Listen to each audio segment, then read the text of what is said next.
Well, hello, it's Homebrew Wednesday on a Sunday again. Didn't do any last week, I was in France, so I didn't have a chance to do anything. This week I had some bad news. My last brew, which was Woodford's Berry, bottled it, used the bottles. Well, it went off. Had a white cap on top of it. Tasted not too good. So I decided to chuck it down the drain instead. Did last night. So yesterday went to Wilkinson's, bought a kit, a cheap kit, £12 kit. I got Woodford's Real Ale. Yes, Woodford's Real Ale. Did every precaution going, star san, everything. Took me about an hour because I was being as careful as possible. Also, I bought some water from Tesco's. Now, with star san, if you put star san into normal water or some water, depending on the pH value, it go cloudy. I bought some spring water from Tesco's, thinking it'd be alright because they don't do ashbeck here in Wales. Won't do it at all. They don't. They do all this Welsh water stuff, which doesn't seem as good. But so I've got two bottles. One with normal still spring water from Tesco's value, £27, bargain, and another one which I put water from my dehumidifier, which we use to dry clothes with and keep the house dry. Seem to get a lot of damp here. So I took some water out of that, make sure it was full, and put star san in it. And believe it or not, it stayed clear. Here's the two bottles now. There's two bottles.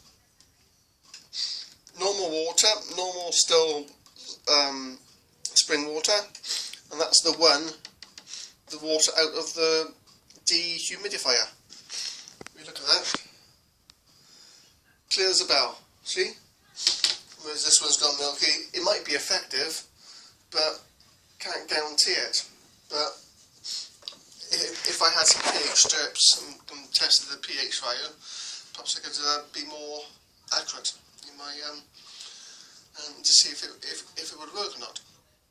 But for now, I'm going to stick with dehumidifier water. That's star san, as you can see, because it goes all fluffy.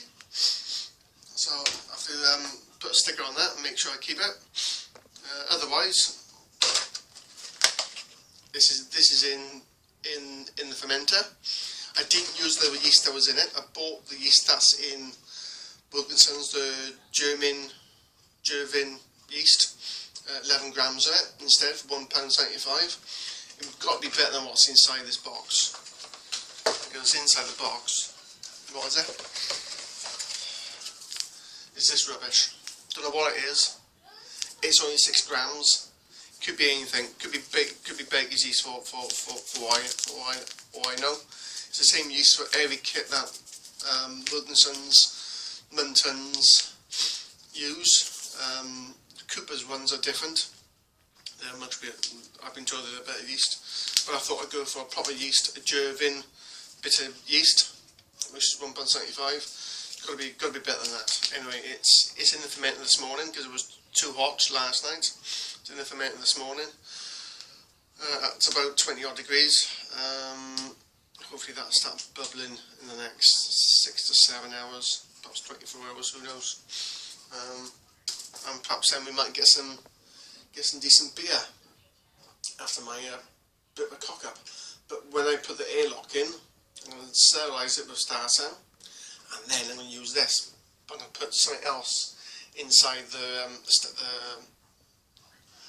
airlock. Something the wife bought on holidays. Vodka. Star san the airlock and put vodka in it.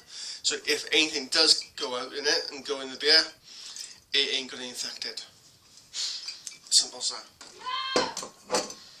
Yes, guess the wife drinks vodka by the bottle, not by the glass, it seems. Well, that's all I've got for this week. Next week I might be looking at, or the week after, looking at all grain recipes and stuff like that.